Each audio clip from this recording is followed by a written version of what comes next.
माझ्या महाराष्ट्रातील बांधवांनो, भगिनींनो आणि मातांनो,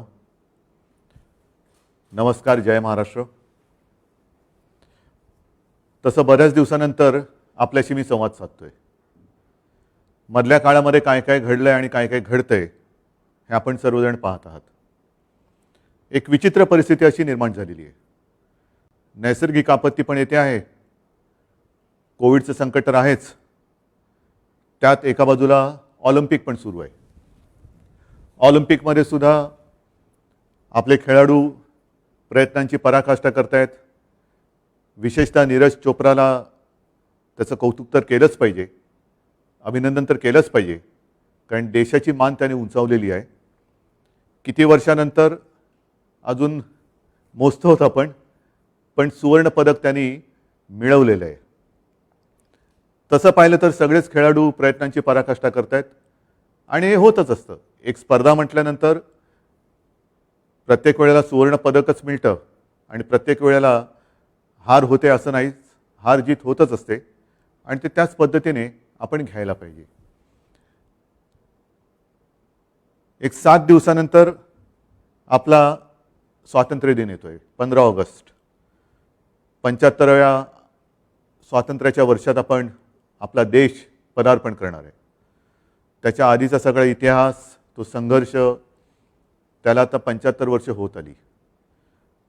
15 ऑगस्टला तर शुभेच्छा आपण देऊच, पण 15 ऑगस्ट स्वातंत्र्य दिन म्हटल्यानंतर त्यावेळेला जसं आपण एक इतिहास वाचत असताना जनतेने आपल्या कसा संघर्ष केला, त्यावेळेच्या पिढीने कसं झोकून देऊन आपल्यासाठी स्वातंत्र्य मिळवलं, तो काळ सगळा लक्षात घेऊन त्याच्या नुसत्या आठवणी काढून उपयोग नाही, तर आपण पण एक निश्चय केला पाहिजे. आपल्याला असं वाटलं होतं गेल्या वर्षी की 1 वर्षभरामध्ये कोविडचं संकट नाहीसं होईल. अजून काय जाता जात नाही आहे. कमी जास्त प्रमाणामध्ये ह्या लाटा येत जात आहेत, धडकत आहेत. किती लाटा येतील, किती वेळेला आपल्याला या लाटा धडकणार आहेत ह्याचा अजूनही अंदाज येत नाही. आणि म्हणून मला असं वाटतं की या स्वातंत्र्य दिनाच्या 8 दिवस आधीच मी आपल्याला एक नम्र विनंती करतोय की तो सगळा संघर्ष, त्याच्या नुसत्या आठवणी जागून उपयोग नाही आहे. नाहीतर या अशा संघर्षाला आणि स्वातंत्र्याला काही अर्थ नाही आहे.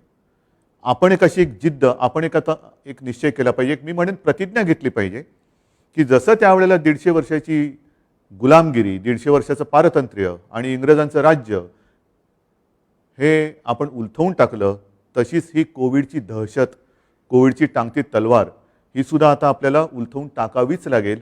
तिचा सुद्धा एकदा कायमस्वरूपी निचरा करावाच लागेल.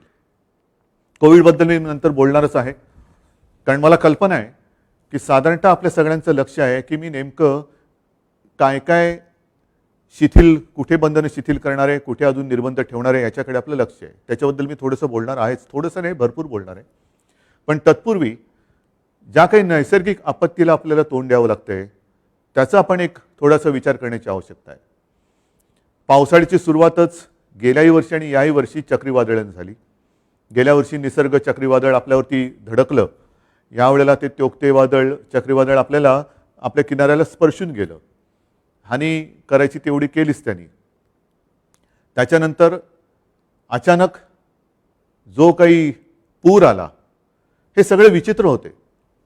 काही दिवसांचा, काही महिन्यांचा पाऊस हा एका दिवसात आणि काही तासामध्ये कोसळायला लागलेला आहे. त्याची कारणं आपण काही देऊ शकतो. ढगफुटी झाली, मग तुम्हाला अंदाज नाही का आला? अंदाज होता. वेधशाळेने आपल्याला अंदाज दिला होता की अतिवृष्टी होईल, पण अतिवृष्टी किती होईल ह्याचं परिमाण अजूनही मला नाही वाटत जगामध्ये कोणी मोजू शकलेलं असेल. पाऊस पडला म्हणजे असा काही तुफान पडला आणि पूर, आपली धरणं, आपल्या नद्या ह्या ओसंडून व्हायला लागल्या. मग काही ठिकाणी आपल्याला धरणांची पातळी कमी करायला विसर्ग करावा लागला पाण्याचा. मग ते सोडलेलं पाणी खाली सांगली, कोल्हापूर, तिथल्या नद्या फुगल्या, तिथल्या गावात गेलं, शहरात गेलं. इकडे वशिष्ठी, सावित्री या सगळ्या नद्यांना पूर आला. मग चिपळूण पाण्याखाली गेलं, महाड पाण्याखाली गेलं. एक गोष्ट मला आपल्याला आवर्जून सांगायची की आता हे दरवर्षीचं संकट आणि त्यातून येणारी आपत्ती, त्यातल्या त्यात अतिवृष्टीचा इशारा मिळाल्यानंतर आपल्या प्रशासनाने मी म्हणेन खरंच कौतुकास्पद काम केलं. जवळपास नाही म्हटलं तरी 4.5 लाख आपल्या नागरिकांना, माता बांधवांना त्यांनी सुरक्षित स्थळी नेलं. म्हणजे जिथे जिथे आपल्याला असं वाटलं होतं की इकडे पाणी येणार आणि आलं, जर का या नागरिकांना आपण वेळेत हलवलं नसतं, तुम्हीच विचार करा, 4,37,000 आणि काही अशा नागरिकांना आपण वेळेमध्ये स्थलांतर केलं नसतं तर काय आक्रीत घडलं असतं. आपण त्यांची जीवितहानी होऊ दिली नाही, हे एक थोडं समाधानाची बाब नक्कीच आहे. मात्र ज्या दरडी कोसळल्या त्याच्यामध्ये आपले रस्ते तर खचून गेलेच. काही ठिकाणी मी बघितलं, पन्हाळ्याच्या इथे वगैरे रस्ते खचलेत, घाट खचलेले आहेत. आणि दरडी कोसळून गावाच्या गावं, रायगडमध्ये मी गेलो होतो, तळेगाव बघितलं, म्हणजे तिकडे गाव होतं याची नामोनिशाणी कुठे शिल्लक नव्हती. संपूर्ण चिखल चिखल चिखल, चिखलाचे सगळे डोंगर आणि त्याच्याखाली आपले, म्हणजे त्या घटनेच्या आधीपर्यंत आपल्यासारखे जिथे जागते आपले बांधव, माता भगिनी ह्या गाडल्या गेल्या होत्या. त्याच्यामध्ये जीवितहानी फार मोठी झाली. या अशा काही दरडी कोसळल्या, त्याच्यामध्ये जीवितहानी फार मोठी झाली. आता ह्या दरडी कोसळण्याचं प्रमाण हे वाढायला लागलेलं आहे, पूर येण्याचं प्रमाण हे वाढायला लागलेलं आहे. एक 2-4 दिवसापूर्वी सिक्कीमचे मुख्यमंत्री माझ्या भेटीला आले होते आणि बोलता बोलता त्यांनी सुद्धा हेच सांगितलं की सिक्कीममध्ये सुद्धा दरडी कोसळण्याचे प्रकार आता वाढायला लागलेले आहेत. हे सगळं आता वेगळं वेगळं काहीतरी संकट आता आपल्या अंगावरती यायला लागलेलं आहे. असे एक म्हणतात की ग्लोबल वॉर्मिंगमुळे आईसबर्ग म्हणजे ज्या हिमनग हे आता वितळणार आणि वितळायला लागले, त्याच्यामुळे पाण्याची पातळी वाढेल. पण त्याचबरोबरीने आपण हा विचार नाही केला की आपण मग ते कोणतेही काम असेल, विकास कामं म्हणा, आणि विकास कामं नाही म्हटली तरी एक डोंगराचं आयुष्य म्हणा, ह्याचं मोजमाप केलेलं नाही आहे. मग या दरडी कोसळायला लागलेल्या आहेत. काही धोकाग्रस्त, दरडग्रस्त होऊ शकतील अशा काही वसाहती आहेत. आपल्याला आता कायमस्वरूपी विचार करावा लागणार आहे. म्हणून मी तिथे जेव्हा गेलो होतो, एक साधारणतः अशी एक परंपरा आहे, नाहीतर अशी एक पद्धत आहे की मुख्यमंत्री आल्यानंतर एका पॅकेजची घोषणा करतात. मी स्पष्टपणाने म्हटलं होतं, मी आल्याबरोबर ती पॅकेजची घोषणा करणार नाही, परंतु कोणालाही वाऱ्यावरती सोडणार नाही. आणि त्याप्रमाणे जे मी बोललो होतो, आल्यानंतर मंत्रिमंडळाची बैठक झाली, उपमुख्यमंत्री होते, सगळे मंत्रिमंडळातील सहकारी होते, त्यांनीसुद्धा ह्या पूरग्रस्त आणि आपत्तीग्रस्त विभागाचा दौरा केला होता. आज देखील अनेक मंत्री, जे पालकमंत्री आहेत, हे तिथे तिथे त्या त्या जिल्ह्यामध्ये या आपत्तीग्रस्तांच्या मदतीला आणि सहाय्यासाठी तिथे हजर आहेत. आम्ही एक आढावा घेतला, काय करता येईल, कारण घरदारं तर वाहून गेली होती, घरादारामध्ये, दुकानांमध्ये चिखल झाला होता. आणि हा सगळा विचार केल्यानंतर तात्काळ आणि कायमस्वरूपी यासाठी 11,500 कोटी हा निधी, 11,500 कोटी रुपयांचा निधी आपण त्याच्यासाठी मंजूर केलेला आहे. वाटप सुरू झालेलं आहे. तात्काळ मदत आणि ज्याला आपण लॉंग टर्म म्हणतो अशा उपाययोजना याच्यावरती विचार करून आपण ते आता करणार आहोत. आजपर्यंत ही काय पहिली वेळ नाही आहे की अशी संकटं यापूर्वी आलीच नव्हती, आली होती. आल्यानंतर आपण साधारणतः काय करतो की तज्ज्ञांची एक समिती नेमतो. ती तज्ज्ञांची समिती अभ्यास करते, अहवाल सादर करते. अहवाल आल्यानंतर मग मात्र त्याची अंमलबजावणी होत नाही. मग कशाला नेमायच्या समित्या, कशाला घ्यायच्या अहवाल. आता ती वेळ ही गेलेली आहे आणि नवीन वेळ अशी आलेली आहे की आजपर्यंत ह्या ज्या काही अहवालामधल्या सूचना आहेत त्यासुद्धा मला येत्या आठवड्यात येत आहेत, त्यासुद्धा येत आहेत. त्या अहवालातल्या सूचना घेऊन त्याच्यावरती नुसता विचारमंथन नाही, चर्चा चर्वण नाही, तर जर गरज असेल तर वेळ प्रसंगी कठोर उपाययोजना करून आपल्याला हे पुढे येणारं संकट हे थोपवावंच लागेल. कारण नाहीतर मग नुसत्या याच गोष्टी होत राहणार. मी जिथे जिथे गेलो अनेक ठिकाणी, म्हणजे माझ्यासमोर मी आकडे ठेवलेले आहेत, निवारा 349 निवारा केंद्रांमध्ये जवळपास आपण 50,000 नागरिकांची सोय केलेली आहे, जवळपास 50,000. पण त्यांच्यापैकी ज्यांना मी भेटलो त्यांचं सगळ्यांचं म्हणणं हेच होतं की आता याच्यावरती आम्हाला कायमस्वरूपी तोडगा द्या. एक तर आपल्याला ह्या धोकादायक वस्त्या आहेत ज्या कधी त्यांच्यावरती दरडी कोसळू शकतात, त्यांचं पुनर्वसन करावं लागेल. काही ठिकाणी जिकडे गावामध्ये पाणी घुसतं, चिपळूणमध्ये असेल, महाडमध्ये आहे, सांगली आहे, इकडे पाण्याचं व्यवस्थापन, पुराचं व्यवस्थापन हे करण्यासाठी एक दूरगामी योजना ही आपल्याला आखावीच लागेल आणि त्या दृष्टीने सरकार पावलं टाकतंय. हे झालं या आपत्तीच्या बाबतीत. त्याच्यानंतर काही सामाजिक विषय आहेत. आपल्याला कल्पना आहे मधल्या काळामध्ये मी त्याच्यानंतर उपमुख्यमंत्री आपले अजितदादा आणि अशोकराव हे आपल्या देशाच्या माननीय पंतप्रधान मोदीजींना जाऊन आम्ही भेटलो होतो आणि त्यांना आपल्या राज्याच्या काही गोष्टींबद्दल सहकार्य करण्याची विनंती केली. बाकीच्या गोष्टी मी आता सांगत बसत नाही, पण त्याच्यात दोन गोष्टी होत्या. एक म्हणजे ह्या आपत्तीच्या वेळेला NDRFचे जे निकष आहेत मदतीचे ते आता जुने झालेत.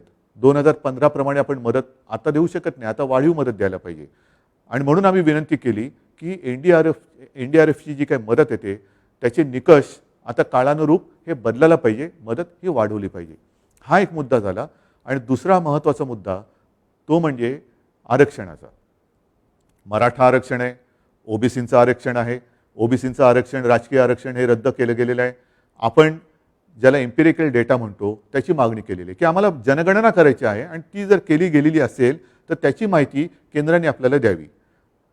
आणि दुसरा महत्त्वाचा मुद्दा होता जो मराठा आरक्षणाच्या बाबतीत होता आणि आहे तो म्हणजे आरक्षण देण्याचा अधिकार सर्वोच्च न्यायालयाने सांगितलं होतं की हा अधिकार राज्याला नाही, केंद्रालाच आहे. म्हणून आपण त्यांना विनंती केली होती एक तर आपल्या अधिकारामध्ये या समाजातील सगळे जे माझे गोरगरीब आहेत त्यांना त्यांचा न्याय हक्क मिळवून द्या, त्यांना आरक्षण द्या. आणि नाही तर 50% अट शिथिल करून आपण राज्यांना म्हणजे आम्हाला हा अधिकार द्यावा. आता ही विनंती केल्यानंतर 1-2 दिवसापूर्वी आपल्याला सर्वांना कल्पना आहे की हा जो आरक्षणाचा अधिकार आहे तो केंद्राने आता लोकसभेमध्ये त्याच्यावरती चर्चा चर्वण होईल. पण एक ते आता त्या घटनेत दुरुस्ती करतायत की 50 आपलं आरक्षणाचा अधिकार जो आहे तो राज्यांना परत देणार.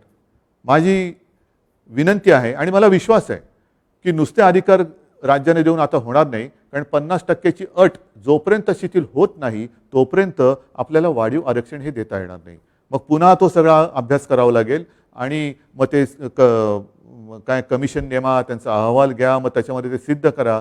त्यापेक्षा 50%ची अट शिथिल करून आम्हाला तुम्ही द्या. आम्ही ज्यांना ज्यांना द्यायचं आहे जे योग्य आहे त्या सर्वांना आमच्या अधिकारामध्ये आम्ही त्यांचे ते न्याय हक्क मिळवून देऊ. हे जर का नाही झालं तर नुसते अधिकार आपल्याला देऊन काही उपयोग होणार नाही. आणि मला विश्वास आहे की माननीय पंतप्रधान जसं त्यांनी राज्यांना अधिकार देण्याचं एक मान्य केलं तर ही अटसुद्धा ती काढतील हा मला विश्वास आहे. बघूया 2-4 दिवसात आपल्याला कळेल. आता हे झाल्यानंतर महत्त्वाचा जो मुद्दा आहे तो म्हणजे कोविड. अजूनही कोविड जाता जात नाही आहे. ही आपत्ती अजून काही जात नाही आहे. किती वेळा आपण हे असं उघडझाप करत राहायचं. पहिली लाट आली, दुसरी लाट आली, गेल्या वर्षीचे सण आणि या वर्षीचे सण अजून तसे पूर्ण सुरू नाही झाले. अजून आपले गणपती बाप्पा यायचे आहेत, मग आपली नवरात्री सुरू होणार, मग दिवाळी येणार, हे सगळं सुरू होणार. गेल्या वर्षी सणांच्या नंतर 2 लाटा आपण अनुभवल्या. आज देखील तो सगळा काळ आठवला तर अंगावरती काटा उभा राहतो, अंगावरती काटा उभा राहतो. या काळामध्ये आपण एक गोष्ट शिकलेलो आहोत की जर हा संसर्ग थोपवायचा असेल तर कोविडसाठी ज्या काही आपल्याला गोष्टी पाळायच्या आहेत त्या पाळाव्याच लागतील. आता लसीकरणाचा वेग वाढलेला आहे. आपण एका दिवसामध्ये मला असं वाटतं की 8 लाख लोकांना लसीकरण केलेलं आहे. हा आपला एक मी विक्रम ह्या अर्थाने नाही म्हणत, पण ही आपली क्षमता आहे. 10 लाख 15 लाख इथपर्यंत सुद्धा आपण जाऊ शकतो. साहजिकच आहे लसचा साठा, लसचा पुरवठा हा जसा जसा वाढतोय तो वाढतोय. दर महिन्याला थोडा थोडा थोडा वाढत जातोय. तसा लसीकरणाचा आपला वेग हा सुद्धा वाढत जाणार आहे. पण जोपर्यंत लसीकरण एका ठराविक टक्क्यामध्ये आपलं पूर्ण होत नाही तोपर्यंत मात्र काही वेळेला आपल्याला काही गोष्टी या पाळाव्याच लागणार आहेत. मी जे आपल्याशी बोलतो आहे ते बोलताना आपण नुसतंच लॉकडाऊन करून गप्प बसलेलं नाही याची आपल्याला कल्पना आहे. आरोग्य सुविधा आपण वाढवत आहोत, दर वेळेला दर दिवशी वाढवत चाललेलो आहोत. पूर्ण राज्यामध्ये जर का तिसरी लाट आली, येऊन नये पण आली तर गेल्या वेळेला आपण कुठे कमी पडलो त्याचा आढावा घेऊन आरोग्य सुविधांमध्ये आपण वाढ करत चाललेलो आहोत. म्हणजे साधारणतः सांगायचं झालं तर लॅब ज्या आहेत, प्राथमिक गोष्ट कुठे होते सुरू, चाचणी, टेस्टिंग लॅब ह्या मी तुम्हाला अनेकदा सांगितलेल्या आहे. पूर्वी आपल्या राज्यात ज्या 2 होत्या त्या आपण आता 600च्या वरती नेलेल्या आहेत. नंतर आयसोलेशनचे बेड्स हे पूर्वी काही हजारात होते, आता जवळपास 4.5 लाखाच्या वरती आपण नेलेले आहेत. ICU बेड्स हे आयसोलेशन वेगळे आणि ICU वेगळे. ICUचे बेड्स आता आपल्याकडे साधारणतः 34,507 आहेत. ऑक्सिजनचे बेड्स हे आज आपल्याकडे 1,10,683 आहेत ऑक्सिजनचे, ज्याची गरज गेल्या वेळेला खूप आपल्याला लागली होती. साधारणतः 80,000 रुग्ण हे त्या पीकच्या वेळेला ज्यांना ऑक्सिजनची गरज होती त्यांना ह्या बेडचा उपयोग झाला होता. व्हेंटिलेटर्स आज आपल्याकडे साधारणतः 13,500 आहेत. बाकी मास्क वगैरे ह्या तर गोष्टी झाल्याच, त्या तर आहेतच. विशेष म्हणजे आपल्याला सर्वांना कल्पना आहे की गेल्या वेळेला एक फेब्रुवारीमध्ये आपल्याला असं वाटलं होतं की कोविड गेला. जशी आज परिस्थिती आहे तशीच त्यावेळेला होती, आजच्यापेक्षा अधिक चांगली होती. आज अजूनही आपण त्या आकड्यावरती आलेलो नाही आहोत. आणि मग विदर्भामध्ये थोडीशी आपल्याला एक वाढ दिसायला लागली होती, अमरावती आणि त्या परिसरामध्ये. सगळेजण सांगत होते कुटुंबाच्या कुटुंब बाधित होत आहेत, गावाच्या गावं बाधित होत आहेत, काय कळत नाही आहे, बंधनं अजून आम्ही लावतोय तरीसुद्धा काय होत नाही आहे. त्याच्यानंतर लक्षात आलं की तो जो काही व्हेरियंट होता, विषाणू होता कोविडचाच, पण अवतार बदललेला होता, डेल्टा, ज्याने आता जग व्यापून टाकलेलं आहे. म्हणजेच काय की आता विषाणूसुद्धा वेगवेगळे अवतार घेतोय. मग हे अवतार कळणार कधी आपल्याला? ते कळेपर्यंत त्याचा प्रसार झपाट्याने झालेला असतो. कारण डेल्टाचा प्रसार हा फार झपाट्याने होतो आणि त्याची घातकतासुद्धा म्हणजे फुफ्फुस वगैरे या आपल्या अवयवांवरती तो फार वाईट दुष्परिणाम करतो.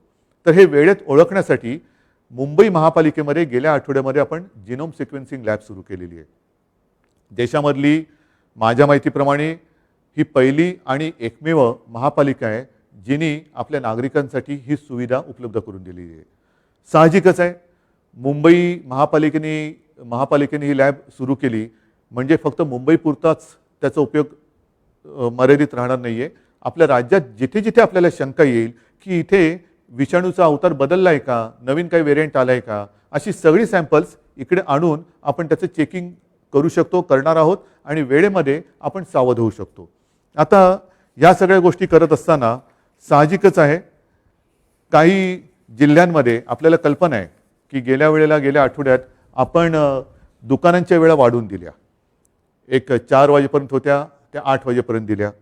त्याच्यानंतर मॉर्निंग वॉक असेल, बाहेरचं फिरणं वगैरे असेल, ही बंधनं आपण शिथिल केली. हे करत असताना आपल्याला कल्पना दिली गेली होती की राज्यामध्ये कोविडची परिस्थिती संमिश्र आहे.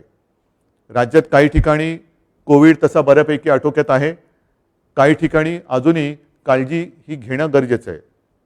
आता काळजी घेण्यासारखी ठिकाणं कोणती आहेत? तर साधारणतः विशेष म्हणजे आता जिथे पूर येऊन गेला हे 6 जिल्हे म्हणजे सिंधुदुर्ग, रत्नागिरी, रायगड, सातारा, सांगली, कोल्हापूर हे पूर येण्याच्या आधीसुद्धा थोडीशी चिंताजनक तिकडे गोष्ट होती की कोविड रुग्ण हे कमी होत नव्हते.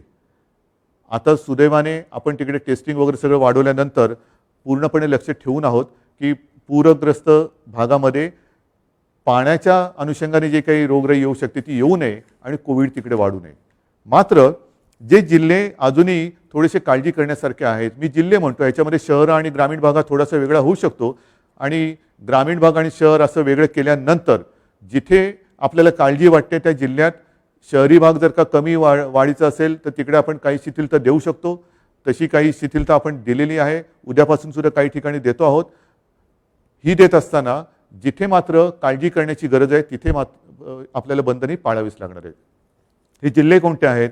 तर एक पुणे आहे जिकडे 900 केसेस रोजच्या दिसत आहेत, अहमदनगर आहे जिकडे 800 केसेस रोजच्या आहेत, सोलापूर आहे जिथे 600 केसेस जवळपास, मी हे अंदाजे आकडे सांगतो, 600 म्हणजे कधीतरी 600 पेक्षा कधीतरी 600 पेक्षा थोडे जास्त होऊ शकतात. कोल्हापूरला आज देखील 500 रोजचे येत आहेत. सांगलीला मी म्हटलं होतं पण सांगलीसुद्धा 600 केसेस रोजच्या येत आहेत. साताऱ्याला 500 येत आहेत. सिंधुदुर्गला जिल्ह्याच्या मानाने 150 केसेस ह्या रोजच्या मिळत आहेत. रत्नागिरीला 150 आहेत, बीडला 250 आहेत. म्हणजेच काय की ह्या जिल्ह्यांमध्ये आपल्याला आजही काळजी घेण्याची ही गरज आहे. मग आता ही काळजी घेताना तिथलं जे काय स्थानिक प्रशासन आहे त्या प्रशासनाची जबाबदारी ही फार मोठी आहे. गेलं वर्षभर ही आपली प्रशासकीय यंत्रणा ह्या कामामध्ये थकलेली मी म्हणत नाही, पण तेच ते काम करते आणि त्यांच्यावरचा ताण हा वाढत चाललेला आहे. आणि म्हणून मी सुरुवातीला जे म्हटलं की आपण काही गोष्टी ठरवायला पाहिजेत. मी अनेकदा अनेक कार्यक्रम आपल्यासमोर मांडलेले आहेत. त्याच्यामध्ये कोविडमुक्त गाव, करोनामुक्त गाव हा एक कार्यक्रम आहे. आणि मला सांगायला एक समाधान वाटतं की बऱ्याच सरपंचांनी, मी जेव्हा त्यांना या आपल्या अशा माध्यमातून भेटलो होतो, त्यांनी आपलं गाव करोनामुक्त करण्याच्या दिशेने योग्य पावलं टाकायला सुरुवात केली होती. बघूया येत्या काही दिवसामध्ये आपण ही पावलं टाकत किती पुढे जातो आहोत. लसीकरणाच्या बाबतीमध्ये मी आपल्याला सांगितलं की लसीकरण करताना आपल्याला वेग आता वाढवत आहोत. आणि 2 डोस घेतलेले नागरिक किती आहेत, आपल्याला थोडीशी एक वर्गवारी करावी लागते की लसीचे 2 डोस कोणी घेतलेले आहेत, 2 डोस पूर्ण करून 15 दिवस किती जणांचे झालेले आहेत, आणि मग त्यांच्या हालचालींवरती आपण किती निर्बंध आणण्यापेक्षा किती शिथिलता देऊ शकतो. या सगळ्या गोष्टी करताना ज्याला आपण कोविड ॲप्रोप्रिएट बिहेवियर म्हणतो, म्हणजे मास्क घालणं, हात धुणं आणि अंतर राखणं, या काही गोष्टी आपल्याला इतर ठिकाणी सुद्धा आणणं गरजेचं आहे. इतर ठिकाणी म्हणजे कुठे, तर मी उद्योजकांना सुद्धा सांगितलेलं आहे, ऑफिसेसना पण सुद्धा मी सांगतो आहे की तुम्ही सुद्धा तुमच्या कामाच्या कार्यालयीन वेळा ज्या आहेत त्याची विभागणी करा. आपल्याला बंद करण्यामध्ये काही मजा येते अशातला भाग नाही. मी तर म्हणतो 24 तास आपण उघडे ठेवू, सगळे कारभार आपले 24 तास उघडे ठेवू, पण कामाच्या वेळा त्याची विभागणी करू. गर्दी टाळा. गर्दी झाली तर रुग्णवाढ होण्याचा संभव असतो. आणि ह्या सगळ्या गोष्टींचा विचार केल्यानंतर एक 2-3 दिवसापूर्वी माझ्याकडे महाराष्ट्रातील रेस्टॉरंटचे असोसिएशनचे सगळे लोक आले होते आणि त्यांनी मला विनंती केली. मी समजू शकतो की अडचण सगळ्यांनाच आहे की आम्हाला 4 वाजेपर्यंतच मुभा आहे, पुढे कसं करणार. मी त्यांच्याशी बोललो, त्यांनी सुद्धा खूप चांगलं सहकार्य करण्याचं एक मान्य केलं. मला म्हणाले, उद्धवजी आपण म्हणता ते आम्हाला मान्य आहे, पण आम्ही साधारणतः कधी उघडू शकतो. आणि मी त्यांना सांगितलं की येत्या सोमवारी म्हणजे उद्या आपण राज्यातल्या टास्कफोर्सचा जो एक आढावा घेतो, टास्कफोर्स एक आढावा घेतं आणि मग त्यांच्याकडनं काही नियमावली आपण समजून घेतो की काय करायला पाहिजे, काय करावं आणि काय करू नये. आणि तसं ते केल्यानंतर आपण रेस्टॉरंट्स आहेत, मॉल्स आहेत, मग आपली प्रार्थना स्थळं आहेत, हे एक टप्प्याने आपण सुरू करत जाणार आहोत. मात्र ह्याला नाही म्हटलं तरी एक 8-10 दिवस लागणार आहेत. मला कल्पना आहे की सगळ्यांचा संयम आता तसा थोडा तुटत आलेला आहे, पण संयम तोडू नका. कारण हाच एक धोक्याचा क्षण असतो की ज्या वेळेला आपल्याला वाटतं की आता कोविड गेला, आता उघडायला काय हरकत आहे. काही जण हे उघडा ते उघडा, मी मागे सुद्धा बोललेलो आहे, थोडंसं एक काही आपल्या समाजातील घटकांना भडकवण्याचा प्रयत्न करतात. पण मी महाराष्ट्रातल्या जनतेला खरंच धन्यवाद देतो, मनापासून धन्यवाद देतो की अशा सगळ्या उचापत्याकारांना आपण बळी न पडता जे सरकार सांगते ते आपण ऐकत आहात. आणि म्हणूनच महाराष्ट्राचं कौतुक आज जागतिक पातळीवरती होते. मुंबई मॉडेलचं कौतुक आज जागतिक पातळीवरती होते की ह्यांनी कोविडवरती कसं नियंत्रण आणलं. कौतुक आमचं होतंय, पण हे कौतुकाचे मानकरी माझ्या महाराष्ट्रातील नागरिक आहेत. आणि म्हणून हे सगळं श्रेय जे काय आहे, मध्ये एक सर्वे घेतला गेला आणि त्याच्यामध्ये नंबर 1 मुख्यमंत्री, देशामध्ये नंबर 1 मुख्यमंत्री, महाराष्ट्राचे मुख्यमंत्री उद्धव ठाकरे. म्हटलं मी नम्रपणाने सांगतो की हे श्रेय माझं नाही, मी नुसता निमित्त मात्र आहे. मी सांगतोय, आपण ऐकत आहात, कारण आपल्याला कल्पना आहे की मी ज्या ज्या काही गोष्टी सांगतोय त्या आपल्या हिताच्या आहेत. अनेक जण आपल्याला कल्पना आहे की आपल्या जवळचे आप्तस्वकीय मित्रमंडळी ही कालच्या कोविडच्या लाटेमध्ये आपल्याला सोडून गेलेली आहेत. हे सगळं कोविडचं थैमान आपण पाहिलेलं आहे. देशामध्ये काय झालं, इतर देशामध्ये काय झालेलं, हे टीव्हीवरती आपण पाहिलेलं आहे. आपल्याकडे ते कोणत्याही परिस्थितीत होऊन द्यायचं नाहीये. ऑक्सिजन, त्या ऑक्सिजनला सुद्धा एक मर्यादा आहे. आपल्याकडे आज सुद्धा राज्यामध्ये आपण किती प्रयत्न केला तरी देखील एक साधारणतः 1300-1350 मेट्रिक टन दर दिवशी एवढंच आपण मजल गाठू शकलेलो आहोत. याचं कारण असं की ऑक्सिजनचे प्लांट्स लावायला सुद्धा काही वेळेला बाहेरून यंत्रसामुग्री आणावी लागते आणि ती आणून ती लावणं ह्याच्यामध्ये काही दिवस जात आहेत. मी मागेही आपल्याला सांगितलं होतं की गेल्या वेळेला साधारणतः 1700-1800 मेट्रिक टन दर दिवशी आपल्याला ऑक्सिजन लागत होता. 80,000च्या आसपास रुग्ण हे ऑक्सिजनची आवश्यकता असलेले आपल्या रुग्णालयामध्ये उपचार घेत होते. आणि म्हणून आपण आता असं ठरवलेलं आहे की काही शिथिलता आपण आता देत आहोत, बंधनं शिथिल करायला सुरुवात करत आहोत. परंतु एक साधारणतः तिसरी लाट जर का आलीच, कारण केरळामध्ये आता रुग्णवाढ दिसायला लागलेली आहे, इतर देशांमध्ये आता रुग्णवाढ दिसायला लागलेली आहे. तर रुग्णवाढ जर का व्हायला लागली तर रुग्णवाढीचा वेग लक्षात घेऊन साधारणतः आपल्याकडे जी ऑक्सिजनच्या बेडची एक संख्या आहे ती आपण किती दिवसात गाठू शकू ह्याचा एक अंदाज घ्यायचा आणि मग तितके दिवस आधी लॉकडाऊन करायचा. आपल्याला हे करावं लागेल. जर का आपण ह्या काही गोष्टी पाळल्या नाहीत, सार्वजनिक ठिकाणी मास्क घातला नाही, हात धुतले नाहीत, अंतर ठेवलं नाही, तर एक लक्षात घ्या, कोविड अजून गेलेला नाही. हा कोविड आजही आपल्या अवतीभोवती फिरतो आहे आणि त्याला आमंत्रण दिलं जाईल असं काही करू नका. असं काही करू नका. आपल्या हातामध्ये आहे. आपण कोविडची तिसरी लाट, तिसरं आक्रमण हे कसं थोपवू शकतो ते आपल्या हातामध्ये आहे. आणि ह्या सगळ्या गोष्टी आपल्याला सांगितल्यानंतर आज मी आपल्याला एक आपुलकीच्या याने सांगतो आहे की काही ठिकाणी आपण शिथिलता आणतो आहोत. जसं एक मुंबईचा विचार केल्यानंतर मुंबईमध्ये लोकल प्रवास कधी सुरू करणार, तर लोकल प्रवास आपण सुरू करतो आहोत आपल्या स्वातंत्र्य दिनापासून, 15 ऑगस्टपासून. 15 ऑगस्टपासून लोकल माझ्या मुंबईतल्या नागरिकांना तिचा उपयोग करता येईल. मात्र तो करताना पहिल्या टप्प्यामध्ये ज्यांनी लसीचे दोन्ही डोस घेतलेले आहेत आणि लसीचे दोन्ही डोस घेऊन ज्यांना 14 दिवस झालेले आहेत त्यांच्यासाठी पहिली आपण ही मुभा देतो आहोत. मी 15 ऑगस्ट का म्हणतो आहे, उद्यापासून का म्हणत नाही आहे, तर ते एवढ्यासाठी की आपण ह्या सगळ्या लसीकरण केलेल्या नागरिकांसाठी एक ॲप तयार केलेलं आहे. त्या ॲपवरती ॲपसुद्धा लवकर म्हणजे आज उद्यातच त्याची माहिती आपल्यापर्यंत पोहोचेल.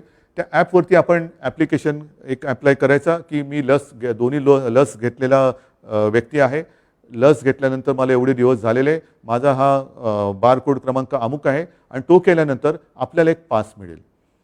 काही जण म्हणतील हे ठीक आहे, पण ज्यांच्याकडे फोन नाही त्यांना काय, त्यांच्यासाठी सुद्धा आपण मुंबईतील महापालिकेच्या विभागीय कार्यालयामध्ये ऑफलाईन सिस्टीमने हे पास देणार आहोत. आज साधारणतः मुंबईमध्ये जवळपास 19 लाख नागरिक असे आहेत की ज्यांचे लसीचे दोन्ही डोस झालेले आहेत आणि त्यांना डोस घेऊन 14 दिवस झालेले आहेत. म्हणजे पहिल्या टप्प्यात आपण आज 19 लाख लोक आपल्याकडे आहेत. 15 ऑगस्टपर्यंत दर दिवशी ह्याच्यात वाढ होत जाणार आहे. आणि मग एकदा का आपण ही सवय लावली, आपल्याकडे सगळ्यांकडे पासेस आले का मग साहजिकच आहे आपण रेस्टॉरंट असतील, मॉल्स असतील, ह्या सगळ्या गोष्टी ह्या टप्प्याटप्प्याने आपण उघड्या करू शकतो. म्हणून मला असं वाटतं की आधी ज्यांचं तळहातावरती पोट आहे अशा माझ्या नागरिकांसाठी आपण 15 ऑगस्टपासून लोकलचा प्रवास त्यांना सुरू करायला देतो आहोत. परंतु 15 तारखेपर्यंत ह्या ॲपवरती म्हणा, नाहीतर आपल्या महापालिकेच्या विभागीय कार्यालयात म्हणून जाऊन आपण ते पासेस घ्यावे, कार्ड घ्यावं, ही माझी आपल्याला नम्र विनंती आहे. ही जशी मी त्यांना विनंती करतो आहे तशीच विनंती संपूर्ण राज्यातल्या ऑफिसेस त्यांनासुद्धा करतो आहे. मी अनेकदा बोललेलो आहे की आपण आपल्या कार्यालयीन कामाच्या वेळा ह्या विभागून घ्या. 24 तास आपलं ऑफिस आपण सुरू ठेवू शकाल जर आपण कामाच्या वेळांची विभागणी केली तर. एका वेळेला गर्दी करू नका. कामाच्या वेळा ज्यांना वर्क फ्रॉम होम शक्य असेल ते वर्क फ्रॉम होम करतील आणि ज्यांना आवश्यक आहे ती लोक कार्यालयात हजर राहून काम करतील. तसंच उद्योजकांना सुद्धा मी सांगितलेलं आहे की आपण जशी आम्ही फील्ड हॉस्पिटल्स उभी केलेली आहेत तशीच आपण हॉस्पिटल्स नव्हे तर आपल्या कर्मचाऱ्यांसाठी निवासाची सोय एकतर आपल्या कॅम्पसमध्ये करा आणि कॅम्पसमध्ये नसेल तर आजूबाजूला कुठेही जर का जागा असेल तर सरकार आपल्याला मदत करेल. तात्पुरती निवासाची सोय आपण तिकडे करू शकतो की जेणेकरून उद्या वेळ येणार नाही, वेळ येऊ नये, पण पुन्हा निर्बंध लावायची वेळ आलीच तर हे कर्मचारी त्यांच्या गावात त्यांना जाण्याची आवश्यकता लागणार नाही. ते त्यांच्या त्या निवासातून आपल्या कारखान्यात येऊ शकतील आणि आपलं अर्थचक्र चालू राहील. तर ह्या काही गोष्टी आपल्याला ह्या कराव्या लागतील. आम्हाला सुद्धा कल्पना आहे आणि कोणालाही असा आनंद वाटत नाही की सगळ्यांना प्रत्येक वेळेला बंधनामध्ये ठेवायचं. बाकीच्या बऱ्याच गोष्टी आहेत पण सगळ्या गोष्टी मी काही आता आपल्याला सांगत बसणार नाही. पुन्हा एकदा सगळ्यांना नम्र विनंती करतो आहे की अजूनही संकट टळलेलं नाही. सणासुदीचे दिवस अजूनही आपले पुढे आहेत. या दिवशीसुद्धा गर्दी होणार नाही ह्याचीसुद्धा आपल्याला एक काळजी घ्यावी लागणार आहे. आणि हॉटेल, रेस्टॉरंट्स, मॉल्स, प्रार्थनास्थळं यांच्याबाबतचा निर्णय हा उद्या टास्कफोर्सची मीटिंग जी होणार आहे त्याच्यामध्ये चर्चेला जाऊन तो सुद्धा आपण लवकर जाहीर करू. स्वातंत्र्य दिन 8 दिवसावरती आलेला आहे. तोपर्यंत आपण एक मनामध्ये निश्चय करूया, प्रतिज्ञा करूया की यावर्षी मात्र या स्वातंत्र्य दिनापासून आम्ही सगळेजण शपथबद्ध होत आहोत की लवकरात लवकर आम्ही कोविडपासून मुक्ती, माझा देश, माझं गाव, माझं शहर, माझं कुटुंब सगळेजण आम्ही कोविडमुक्त होऊ. आणि हे स्वातंत्र्य जसं त्यावेळेला लोकमान्य म्हणाले होते की स्वराज्य हा माझा जन्मसिद्ध हक्क आहे आणि तो मी मिळवणारच, त्याच स्वराज्यामध्ये आता कोविडपासून मुक्तता मिळणं हा माझा जन्मसिद्ध हक्क आहे आणि तो मी मिळवणारच हा निश्चय करूया. पुन्हा एकदा सगळ्यांना धन्यवाद देतो, शुभेच्छा देतो.